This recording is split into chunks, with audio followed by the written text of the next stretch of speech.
The silence in the restaurant was a physical thing, a heavy blanket smothering the clinking of distant silverware. Every eye was on their table, a small island of ugly confrontation in a sea of feigned indifference.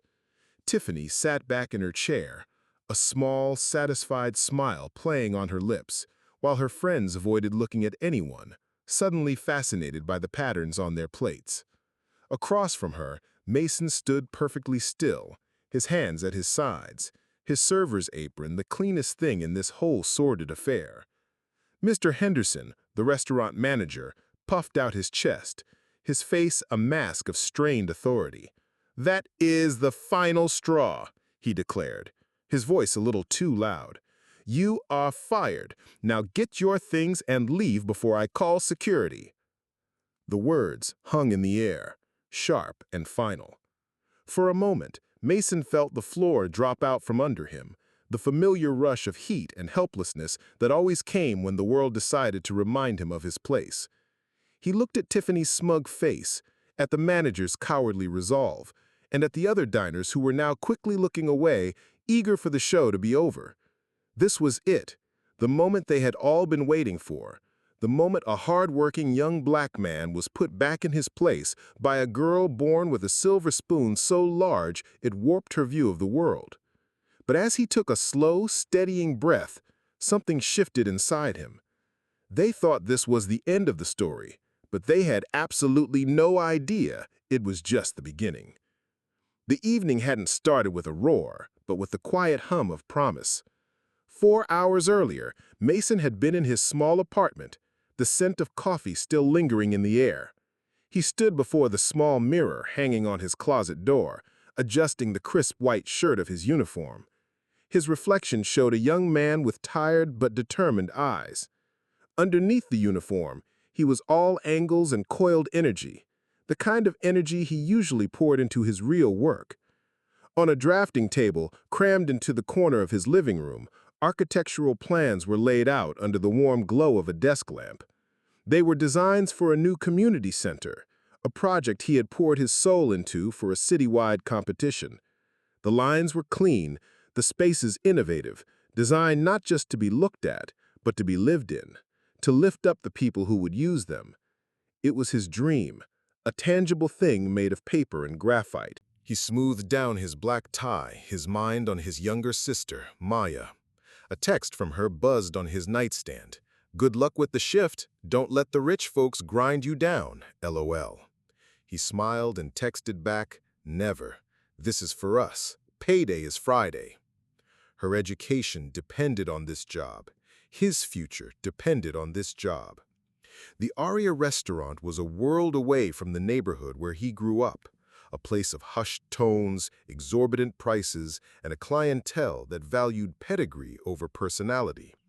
It was a place he endured, not enjoyed, a necessary stepping stone on the path to the life he was so carefully designing. Every perfect table setting, every flawlessly recited special, every polite smile was a brick in the foundation of that future. He was a master of his role, a ghost who anticipated needs, a professional who never let the mask slip. Tonight, he thought, would be just like any other night. He would serve, he would smile, and he would get one step closer to his goal. Aria was already filling up when his shift began. The low thrum of conversation mixed with the gentle melody of a live pianist. Mason moved through the tables with an easy, practiced grace. He delivered orders, refilled water glasses, and offered descriptions of the pan-seared scallops with a quiet confidence that put diners at ease. He was good at this. He understood the rhythm of the room, the subtle dance of service. Then the front door swung open, and Tiffany Sterling walked in with her entourage. She didn't just enter a room, she claimed it. Her laughter was loud, her movements exaggerated, as if she were the star of a movie only she was watching. Mason felt a familiar knot tightened in his stomach. He had served her before. She was one of those customers who saw service staff not as people, but as obstacles or tools. He watched as the hostess led them to his section, a prime table by the large window overlooking the city lights. He took a deep breath, straightened his tie one last time, and approached. "Good evening. Welcome to Aria," he said, his voice calm and even. Tiffany didn't look at him. She was busy shrugging off her designer coat and handing it to one of her friends. "We'll have a bottle of the Pellegrino to start. And make it quick, we're parched." The calculated disrespect had begun. It was a language Mason knew well. The refusal to make eye contact, the dismissive tone, the assumption of his immediate and unquestioning obedience. He simply nodded. Of course, right away. For the next hour, Mason was subjected to a masterclass in casual cruelty. When he returned with the water, Tiffany waved a hand. "Actually, I've changed my mind. We want cocktails. Bring me a menu." When he brought the cocktail menu, she glanced at it for a second before snapping it shut. "This is so boring. Just tell the bartender to make me something special. Something with elderflower. You do know what that is, right?" The question was layered with condescension, her friends giggling behind their hands. Mason maintained his professional composure. "Yes, I do. An excellent choice." Each interaction was a small test, a small jab designed to provoke a reaction. She sent back her appetizer, claiming the temperature was inconsistent. She complained that Mason was hovering too close to the table, and then 5 minutes later complained that he was neglecting them. He could feel the eyes of other diners on him, some with pity, others with a detached amusement. He felt like an exhibit, the patient black waiter enduring the whims of a wealthy white patron. He kept his spine straight. Inside, a quiet fire was burning. He wasn't just angry for himself. He was angry for every person who had ever been made to feel small, invisible, or unworthy simply because of the job they held or the color of their skin. He was building his case, not in a courtroom, but in the silent ledger of his own dignity. He knew this was a game to her, but for him, it was survival. The main courses arrived, each plate a work of art. Mason placed Tiffany's pan-seared duck in front of her with a steady hand. She inspected it, circling her fork above the dish as if looking for a flaw. Finally, she took a bite. She chewed slowly, her expression unreadable. Her friends watched her, waiting for the verdict. "It's adequate," she finally announced, the word landing like a judgment. Then she took a sip of the red wine Mason had recommended, a vintage that was a perfect and well-known pairing. She swirled the liquid in her glass, held it to the light, and then set it down with a dramatic thud. "This wine is all wrong. It's bitter. It completely overpowers the duck." One of her friends, a nervous-looking girl who had been silent all evening, chimed in. "It tastes fine to me, Tiff." Tiffany shot her a look that could freeze fire. "Well, your palate is hardly what I'd call refined, is it, Chloe?" She then turned her gaze on Mason, cold and accusatory. "I asked for your professional recommendation. I assumed you would actually know something. I suppose that was my mistake." The implication was clear, hanging in the air between them. People like you shouldn't be trusted with things like this. Mason felt the heat rise in his neck, but his voice was a calm sea. "I am very sorry to hear that, madam. I can bring you the wine list again if you would like to select something else." "Don't bother," she snapped, pushing the glass toward the center of the table. "You've already ruined the pairing. I'll just have water." As Mason reached for the glass, one of her other friends lurched forward, supposedly to grab a piece of bread, and knocked a full glass of water directly into Mason's lap. The cold liquid soaked through his black trousers instantly, a shocking, icy splash. "Oh my gosh!" the friend squealed, covering her mouth with her hand in a theatrical display of apology. But Tiffany pounced on the opportunity. "Look what you did," she said, her voice sharp and accusatory, pointing a finger at Mason. "You are so clumsy. You placed that glass right at her elbow. You need to be more careful." This is a $1,000 dress she's wearing, and now it's spotted because of your incompetence." The sheer audacity of the lie was breathtaking. Mason had placed the glass in the correct position, well away from the edge of the table. He knew it, they knew it. But in this theater of the absurd, the truth did not matter. He stood there, water dripping from his trousers onto the polished floor, the center of a manufactured crisis. "My deepest apologies," Mason said, his jaw tight. "Allow me to get some club soda and a cloth for her dress." He moved to do so, but Tiffany held up a hand, stopping him. "No, just stay away from us. You're a walking disaster. We want to speak to your manager. Now." Mr. Henderson arrived at the table moments later, his walk a strange combination of a scurry and a strut. He ignored Mason completely, his attention focused solely on Tiffany. "Miss Sterling, is there a problem here this evening? Is everything not to your satisfaction?" His voice was slick with practiced deference. Tiffany launched into a dramatic retelling of events, painting Mason as a bumbling, incompetent waiter who had ruined her meal, offended her palate, and nearly destroyed her friend's dress. She used words like inattentive and unprofessional, each one a deliberate, poisoned dart aimed at Mason's livelihood.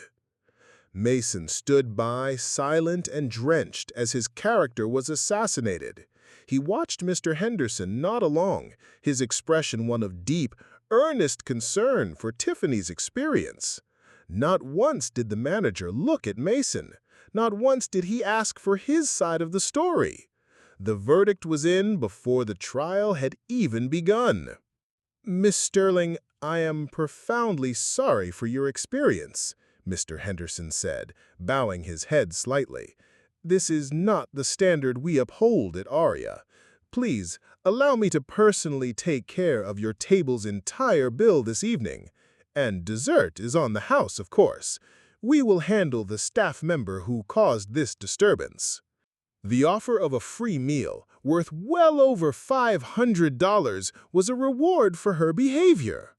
It was a clear signal that at Aria, the customer was always right, especially when that customer's last name was Sterling. Tiffany's smile was triumphant. She had won. She had bent the entire establishment to her will. She looked over Mr. Henderson's shoulder, and her eyes met Mason's. There was no longer any pretense of politeness. Her gaze was openly hostile, filled with a venomous satisfaction. It was a look that said, "I can destroy you, just for fun." In that moment, Mason realized that politeness and professionalism were shields that could not protect him from this kind of malice. She did not want better service. She wanted to see him break. He made a decision. He would not break, but he would make damn sure that the truth had a voice. Mason returned to the table after changing into a spare pair of trousers in the staff room. His walk was steady. His expression was a carefully constructed wall of neutrality. Inside, however, a storm was raging. He had been humiliated, drenched, and implicitly threatened by his own manager. Yet the job had to be done. He approached the table to clear away the complimentary dessert plates, moving with quiet efficiency. Tiffany and her friends went silent as he got closer, watching his every move. The air was thick with a strange predatory energy. He ignored them, focusing on the task. He stacked the plates, collected the used silverware, and was about to turn away when Tiffany let out a sudden, piercing gasp. "Oh my God," she said, her voice a pitch higher than before. "No, no, no." She began to pat frantically at the table, her hands fluttering over the white linen. She snatched her small designer handbag and dumped its contents out, lipstick tubes and a gold credit card clattering onto the surface. Her friends leaned in, their faces masks of performative concern. "Tiff, what is it? What's wrong?" one of them asked. Tiffany's head snapped up, and her wide, panicked eyes locked directly onto Mason. "My bracelet," she said, her voice trembling with manufactured distress. It was a voice designed to carry, and the conversations at the surrounding tables began to falter as people turned to look. My diamond tennis bracelet. My father gave it to me for my birthday. It was right here. I took it off for a second because the clasp was bothering me, and it was right here next to my purse. She pointed to an empty spot on the tablecloth. And now it's gone! Mason froze, the dirty plates in his hand suddenly feeling immensely heavy. He knew instantly, with a cold, sinking certainty, what was happening. This was the checkmate she had been planning all along. "I haven't seen a bracelet, ma'am," he said, his own voice sounding distant to his ears. "Perhaps it fell on the floor. I can help you look for it." He made a move to bend down, to check under the table. "Don't you move!" Tiffany shrieked, jumping to her feet. The entire restaurant was now silent, watching them. "You were just here. You cleared the plates. You were the only one who came near my things." She took a step toward him, her face a contorted mask of accusation. "He took it. He must have palmed it when he was picking up the dishes. I want him searched. I want the manager. He stole my bracelet." The accusation, bald and venomous, sucked all the air out of the room. It was a charge that could ruin his life. It wasn't just about a job anymore. This was an allegation of a crime, a felony. Mr. Henderson came rushing back, his face pale with panic. "What is going on?" he asked, though it was perfectly clear what was going on. "Your waiter is a thief," Tiffany declared, pointing a trembling finger at Mason. "He stole a $20,000 bracelet right off my table. I want the police called, and I want him searched before he has a chance to hide it." All eyes were on Mason, 100 silent judges in a makeshift courtroom. He could feel their stares, their suspicion, their quiet confirmation of a narrative they already half believed. Mr. Henderson turned to Mason, his expression not of a manager seeking truth, but of an executioner ready to swing the axe. "Mason," he said, his voice low and threatening, "give it back right now, and maybe, just maybe, she won't press charges." "I don't have anything to give back," Mason said, his voice shaking slightly with suppressed rage. "I did not take anything." "Then you won't mind emptying your pockets, will you?" Mr. Henderson commanded, "right here, in front of everyone, so we can clear this up." This was the ultimate humiliation. To be treated like a criminal, to have his person violated on the word of a liar. To prove his innocence, he had to submit to a guilty man's punishment. He looked at Tiffany's smug face, at the manager's desperation, at the silent, watching diners, and he made a choice. "No," he said, the word clear and strong. "I will not. I have been respectful and professional all night, while she has been insulting and cruel. I have done nothing wrong, and I will not be humiliated like this." His refusal sent a ripple through the room. Mr. Henderson's eyes widened in disbelief. To him, this was not a stand for dignity. It was an admission of guilt. Tiffany seized the moment. "See? He's refusing. Of course he is. He has it on him. I knew it. Call the police. I want him arrested. I will not stand here and be robbed." The manager turned back to Mason, his face inches away. "You have two choices," he hissed, his voice barely a whisper. "You empty your pockets right now, or I call the police and tell them you're a thief who is refusing a search. You are fired either way, but you can decide if you leave here in handcuffs or not." Mason felt the walls closing in. This was the trap. Every path led to ruin. His dreams of architecture, his sister's tuition, his future, it was all about to be incinerated in the fire of one rich girl's boredom. He felt a profound and suffocating helplessness. The system was not built to protect him. It was built to protect her. He was disposable. He was nothing. This was his lowest point, standing in a room full of wealth and power, with nothing to his name but his word, which no one would believe. He looked at Tiffany, who was watching him with a look of pure, unadulterated triumph. She thought she had him. She thought she had broken him. But in that moment, as the threat of handcuffs and a ruined future became terrifyingly real, something within Mason clarified. The panic receded, replaced by a cold, hard resolve. He was not a thief. He was not disposable.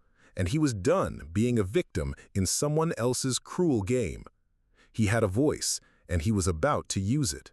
The helplessness evaporated, and in its place was the quiet strength of a man who had nothing left to lose and one final, powerful truth to tell. He slowly raised his head, and for the first time all evening, he looked directly into Tiffany's eyes, not with fear or anger, but with a profound and unnerving calm. Her triumphant smile faltered slightly at his stillness. Mr. Henderson, impatient, took a step forward. "That's it. I'm calling them." He reached for his phone. "Don't," Mason said. The word was not a plea, it was a command. It was so quiet, yet so firm, that it stopped the manager in his tracks. Tiffany stared, a flicker of confusion crossing her face. This was not the reaction she had expected. She had wanted tears, begging, a pathetic collapse.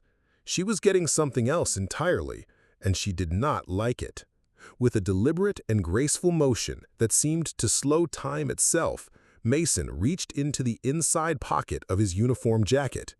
Tiffany's eyes widened, a small gasp escaping her lips as if she truly expected him to produce her bracelet. But he did not. Instead, he brought out his simple, slightly worn smartphone. He did not wave it around. He did not threaten anyone with it. He simply placed it on the center of the table, screen side up, with the same care he would use to place a dish of prime caviar. The small black rectangle sat on the white linen, an object of immense power in the silent room.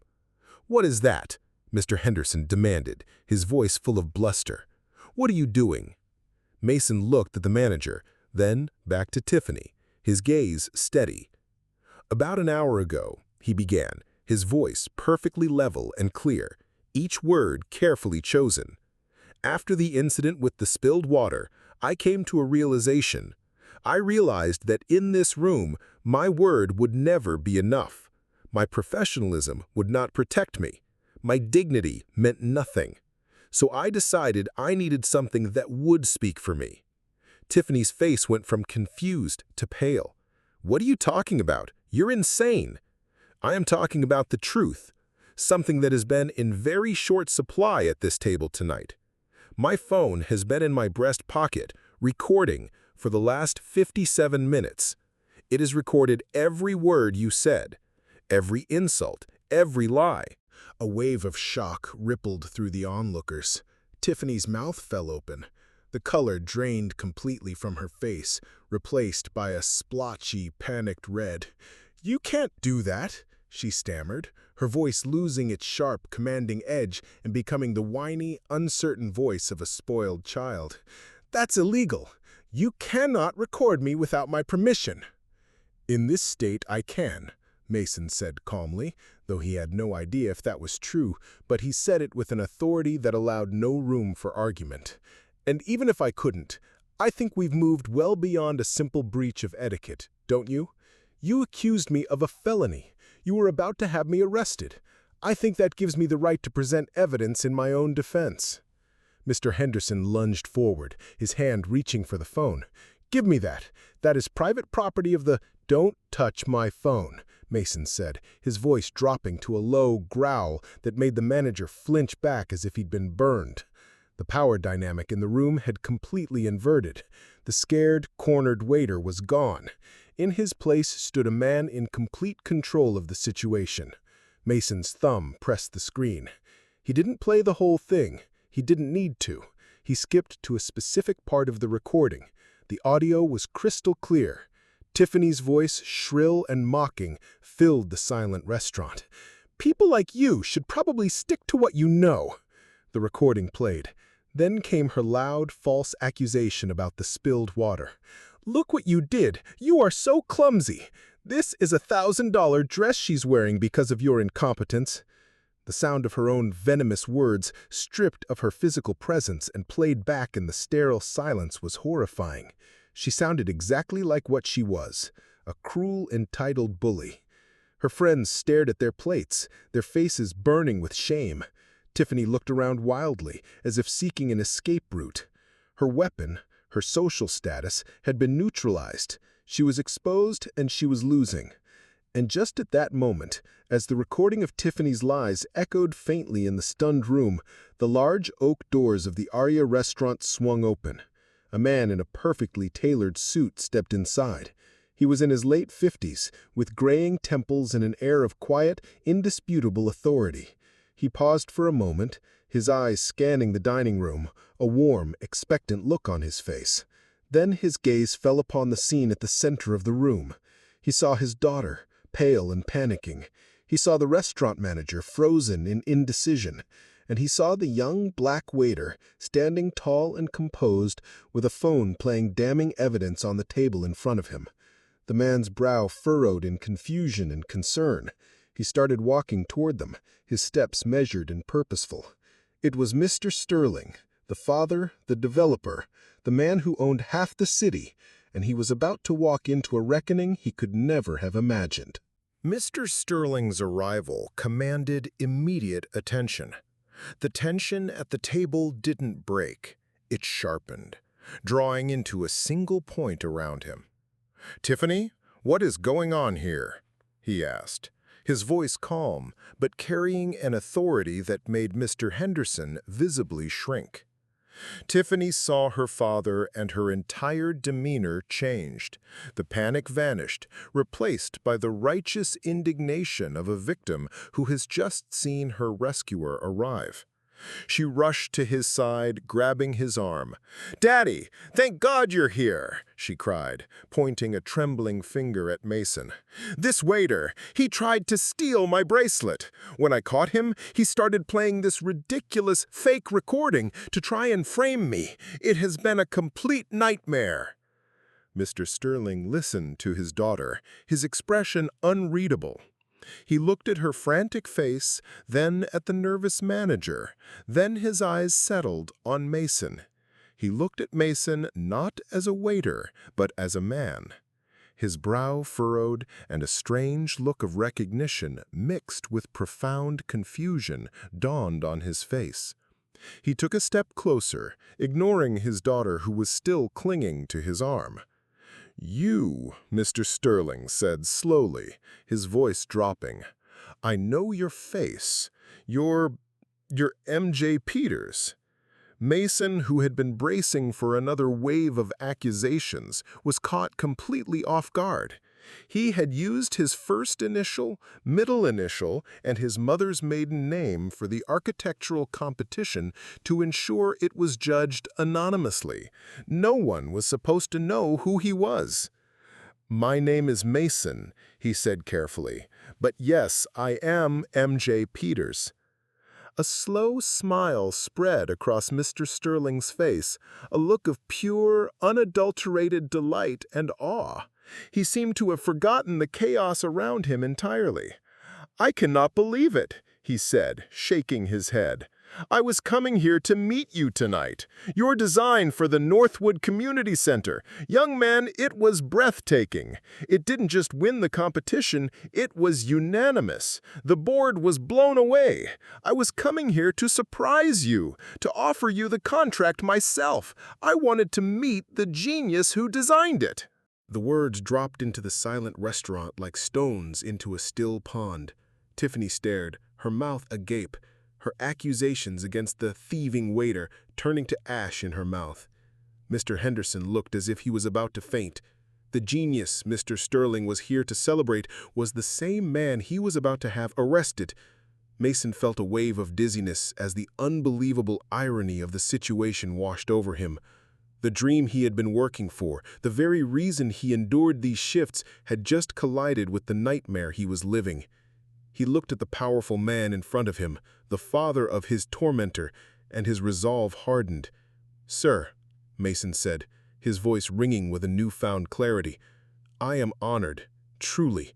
But before we discuss any of that, I believe you need to hear the rest of this." With his eyes locked on Mr. Sterling, Mason tapped his phone again. This time, he played the final, damning part of the recording. The audio was pristine. Tiffany's voice filled with manufactured panic. "My bracelet! It's gone!" Then her direct accusation, "He stole my bracelet." And finally, her shrill demand, "I want him arrested." Mr. Sterling listened to every word, his smile vanishing, replaced by a mask of cold fury and deep, profound shame. He looked down at his daughter as if seeing her for the first time. When the recording finished, the silence that followed was absolute. He didn't yell. His voice, when he finally spoke, was terrifyingly quiet. "The bracelet my mother gave you, Tiffany, the one you told me you lost last month at the country club, that bracelet?" Tiffany began to tremble, her face a mess of guilt and fear. "Daddy, I can explain." "No," Mr. Sterling said, cutting her off. "You will not. You will stand there and you will listen." He turned to Mason. "Mr. Peters, I don't even know what to say. The actions of my daughter are inexcusable. On behalf of my family, I am deeply and profoundly sorry for the humiliation and distress she has caused you." He then turned his cold gaze upon Mr. Henderson. "And you, as the majority investor in this restaurant group, I am appalled. You did not seek the truth. You sought to appease the wealthy. You failed as a manager and you failed as a man. You are fired, effective immediately. Have your office cleared out by morning." Then he faced his daughter. "You," he said, his voice laced with ice, "you will apologize to Mr. Peters, and then you will leave. Your credit cards will be canceled before you reach the front door. Your trust fund is suspended indefinitely. You will spend the next year not on vacation, but working for minimum wage at the Southside shelter. You are going to learn what a real day's work is, and you are going to learn what it means to have some damn integrity." Finally, he turned back to Mason, his entire demeanor softening. "Mr. Peters, Mason, the contract for the community center is yours. But I am amending the offer. I am offering you a full partnership on the project. My firm will cover your entire tuition for your master's degree. And upon your graduation, there is a senior architectural position waiting for you at Sterling Development. You are a man of immense talent, but more importantly, you are a man of impeccable character. It would be my absolute honor to work with you." 2 years later, the Northwood Community Center stood not as a building, but as a beacon. Its clean lines and wide, welcoming windows were a testament to Mason's vision. It was a place of tangible hope. In its first year, it provided after-school tutoring to over 500 children, drastically improving graduation rates in the district. Its job placement program helped 150 unemployed adults find meaningful new careers. The rooftop garden, a key feature of Mason's design, produced over 3 tons of fresh vegetables, all of which were donated to local food banks, feeding more than 1,000 families. Mason, now a full partner at Sterling Development, stood on that rooftop looking out over the city. He was no longer serving tables in a world he didn't belong to. He was building a better one. His sister was in her final year of medical school, her tuition fully paid for. He was not just successful, he was significant. And sometimes, on his way home from the community center, he would pass the Southside shelter. He once sought Tiffany, her hair tied back, no makeup on her face, patiently serving hot meals to the homeless. She looked up and saw him. She didn't smile, but she gave him a small, respectful nod. It wasn't forgiveness, it was acknowledgement. A quiet understanding that some lessons are hard but necessary. Mason's story is a powerful reminder. It shows us that the structures people build with prejudice and entitlement are fragile things, easily broken by the weight of truth. True strength is found not in the power you inherit, but in the character you build. Integrity, talent, and the courage to stand your ground are the foundations that can never be shaken. If this story resonated with you, please hit the like button and subscribe for more content that empowers and inspires. And in the comments below, we'd love to hear about a time you stood up for what was right, no matter the odds. Thank you for watching.